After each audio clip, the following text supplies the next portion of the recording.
Baaghi condition చాలా క్రిటికల్గా ఉందని, తను ఏ క్షణానైనా చనిపోవచ్చు అని చెప్పి డాక్టర్ చెప్పడంతో పిల్లలతో పాటు అమర్ కూడా గుండె పగిలేలాగా ఏడుస్తూ ఉంటాడు.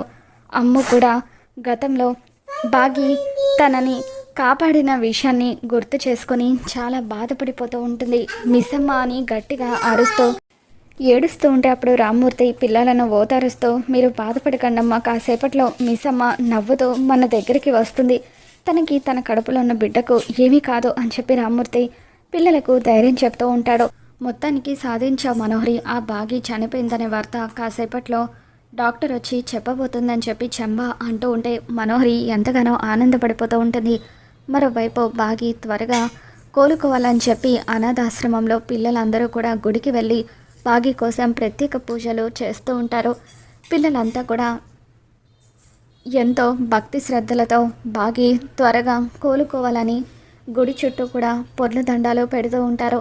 మరోవైపు అంజు, ఆనంద్, ఆకాష్, అమ్ము వీళ్ళు నలుగురు కూడా ఒక చోట కూర్చొని బాధపడుతూ ఉంటే ఇకప్పుడు అంజు, అమ్ము, ఇప్పుడు మిస్సమ్మ కడుపులో ఉన్న బిడ్డ ఇద్దరు బతకాలంటే ఒకటే మార్గం, మనం వెంటనే గుడికి వెళ్ళి మిస్సమ్మ బతకాలని దేవుడిని ప్రార్థించాలి అని చెప్పి, పిల్లలు ఏ కోరిక అడిగినా కూడా దేవుడు కాదండని అంటారు కదా, అలాగే ఇప్పుడు మనం వెళ్ళి ఆ దేవుణ్ణి మిస్సమ్మ బతకాలని కోరుకుందామని చెప్పి నలుగురు పిల్లలు కూడా గుడికి వెళ్తారు. గుడికి వెళ్ళిన తర్వాత అక్కడ దేవుణ్ణి ప్రార్థిస్తూ ఉంటారు.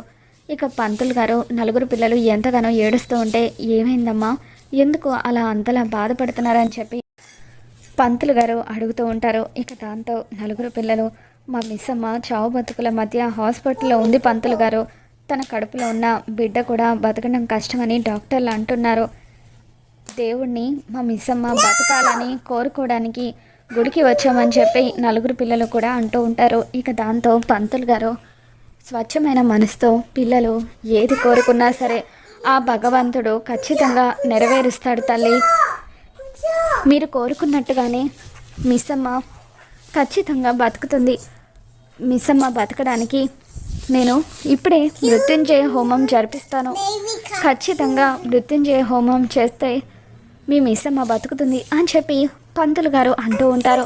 అయితే వెంటనే మృత్యుంజయ హోమానికి ఏర్పాట్లు చేయండి పంతులు గారు అని చెప్పి నలుగురు పిల్లలు అంటూ ఉంటారు. ఇక అలా పంతులు గారు పిల్లలందరినీ ఒకచోట కూర్చోబెట్టి హోమం జరిపిస్తూ ఉంటారు.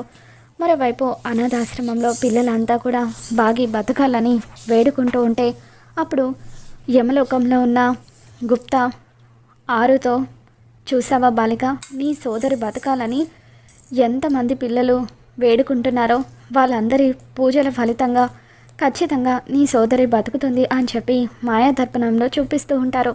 ఇక దాంతో ఆరు వాళ్ళందరిని చూసి ఎంతగానో ఆనందపడిపోతూ ఉంటుంది. నిజంగా నా చెల్లెలు బతకాలని ఇంతమంది కోరుకుంటున్నారా, మీ మాటలు వింటూ ఉంటే నాకు చాలా సంతోషంగా ఉంది గుప్తా గారు, అలాగే ఆ దేవుడు నా చెల్లెలికి తన కడుపులో ఉన్న బిడ్డకు ఎటువంటి ప్రమాదం లేకుండా కాపాడితే బాగుండు అని చెప్పి ఆరు అంటూ ఉంటుంది.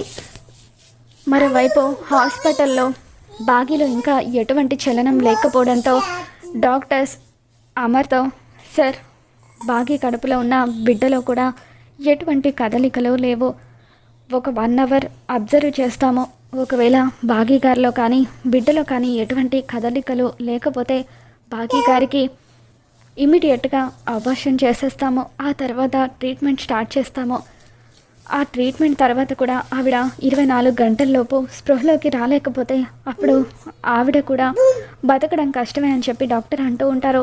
అమర్ ఎంతగానో ఏడుస్తూ ఉంటే మనోహరి తెగ ఆనందపడిపోతూ ఉంటుంది. అయితే ముందు దాని కడుపులో ఉన్న బిడ్డ చావబోతుందనమాట, ఆ తర్వాత అది కూడా చావబోతుంది అని చెప్పి మనోహరి తెగ ఆనందపడిపోతూ ఉంటుంది. ఇక పిల్లలందరూ కూడా ఎంతగానో పూజలు చేసి బాగి బతకాలని కోరుకోవడంతో ఆ దేవుడి మహిమ వల్ల బాగీలో చలనం మొదలవుతుంది.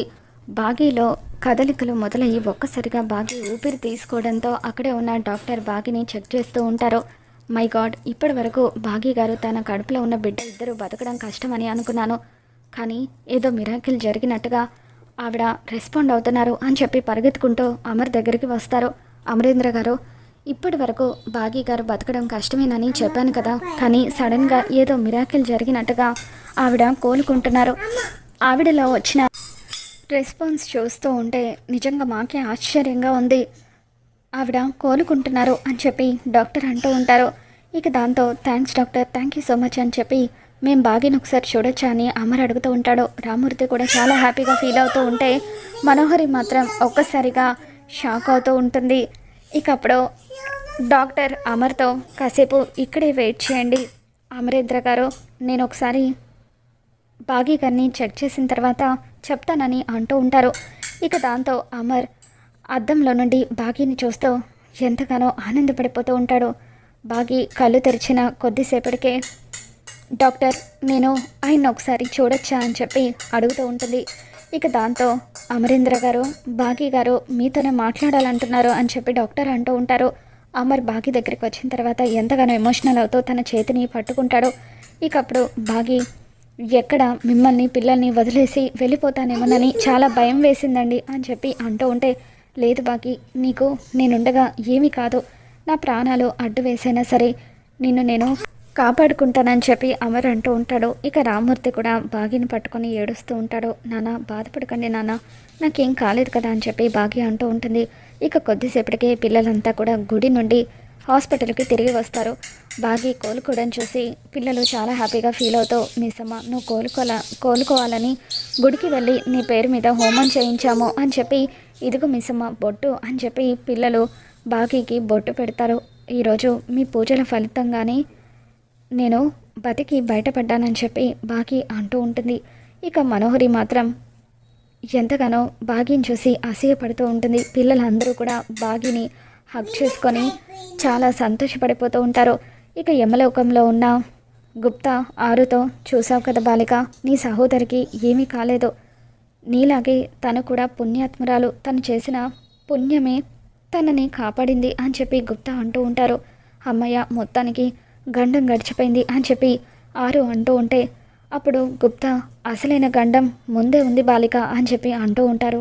ఏంటి గుప్తా గారు ఇప్పుడు మీరేమన్నారు అని అంటూ ఉంటే అయ్యో తొందరపడి నోరు జారనే అని చెప్పి గుప్తా అంటూ ఉంటారు. లేదు గుప్తా గారు ఇప్పుడు అదేంటో చెప్పాలి అని అంటూ ఉంటే ఆ మనోహరి వల్ల నీ సోదరికి త్వరలోనే అతిపెద్ద గండం రాబోతుంది, తన కడుపులో ఉన్న బిడ్డను తనని చంపడానికి ఆ మనోహరి ఎంతకైనా తెగిస్తుందని చెప్పి గుప్తా అంటూ ఉంటే ఇక అప్పుడు ఆరు అయితే నన్ను భూలోకానికి పంపించండి గుప్తా గారు, నా చెల్లెలకి బిడ్డ పుట్టే వరకు నా చెల్లెల్ని నేను కంటికి రెప్పలాగా కాపాడుకుంటాను అని చెప్పి ఆరు అంటూ ఉంటుంది. ఇక దాంతో అది కుదరని పని బాలిక అని చెప్పి గుప్తా అంటూ ఉంటే ఇక అప్పుడే యమధర్మరాజు అది కుదరదు బాలిక, నిన్ను ఒక్కసారి భూలోకానికి పంపించినందుకే మళ్ళీ నిన్ను మా లోకానికి తీసుకురావడానికి మేము ఎంతో కష్టపడ్డాము, ఇప్పుడు కనుక నిన్ను భూలోకానికి పంపిస్తే మళ్ళీ మమ్మల్ని ఎంతో ఇబ్బంది పెడతావో అని అంటూ ఉంటే ప్లీజ్ యమధర్మరాజా ఒక్కసారి మీరు ఆలోచించండి, మీకే కనుక నాలాంటి కూతురుంటే తన కష్టాల్లో ఉంటే ఇలాగే ఎటువంటి సాయం చేయకుండా మీరు చూస్తూ ఊరుకుంటారా అని చెప్పి ఆరో యమధర్మరాజు గారిని బతిమలాడుతూ ఉంటుంది. ఇక దాంతో యమధర్మరాజు గుప్తా ఈ బాలిక నా చేతనే కంట నీరు పెట్టించింది అని చెప్పి సరే బాలిక నువ్వు ఇంతలా అడుగుతున్నావు కాబట్టి నీ సోదరికి బిడ్డ పుట్టే వరకు భూలోకానికి వెళ్ళడానికి నీకు అవకాశం ఇస్తున్నాను, అంతేకాదు నీకు ఒక వరాన్ని కూడా ప్రసాదిస్తున్నాను. గతంలో అనామిక బాలిక శరీరంలోకి ప్రవేశించి నువ్వు నీ కుటుంబంతో ఉన్నావు కదా, అలాగే ఇప్పుడు తన శరీరంలోకి మరొకసారి ప్రవేశించి నీ చెల్లెల్ని కంటికి రెప్పలాగా కాపాడుకునే అవకాశాన్ని నీకు ఇస్తున్నానని చెప్పి యమధర్మరాజు గారు ఆరుకి వరం ఇవ్వడంతో ఆరు ఎంతగానో ఆనందపడిపోతూ ఉంటుంది. ఇక అనామికగా ఆరు భూలోకంలో అడుగు పెడుతుంది. మరి రాబోతున్న ఎపిసోడ్లో ఏం జరగబోతుందో మళ్ళీ మన ఛానల్లో తెలుసుకుందాం. ఈ వీడియో మీకు నచ్చినట్లయితే తప్పకుండా లైక్ చేయండి.